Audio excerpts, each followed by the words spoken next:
কিয়ামতের দিন রোজা এবং কোরআন এই দুটো বান্দার জন্য আল্লাহর কাছে আপনার পক্ষ থেকে সুপারিশ করবে।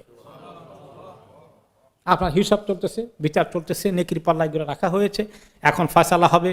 আমার অ্যাড্রেস কোথায় হবে? আল্লাহ মাফ করুন, জাহান্নাম যেন না হয়। এখন কি বিপদের মধ্যে আসি। এই সময় রোজা আর কোরআন আমার পক্ষ থেকে আল্লাহর সঙ্গে সুপারিশ করতেছেন। আল্লাহ আল্লাহ বেচারাকে ছেড়ে দেন, আল্লাহ বেচারাকে ছেড়ে দেন। আল্লাহ সারাটা দিন না খেয়ে রয়েছে, আল্লাহ আমি রোজা বলছি, আল্লাহ কোরআন বলবে আল্লাহ সে রাতের অনেক রাত জেগে কোরআন তেলাওয়াত করেছে, তাহাজ্জুদের মধ্যে পড়েছে, এর আগে পরে পড়েছে, আল্লাহ তেলাওয়াত করেছে, ঘুমায় নাই বেচারা অনেক সময়। এই দুই চিজ আপনার পক্ষ থেকে আমার পক্ষ থেকে আল্লাহর কাছে, আমাদের পক্ষ থেকে সলিসিটারের মতন আপিল করবে আল্লাহ তাআলার কাছে।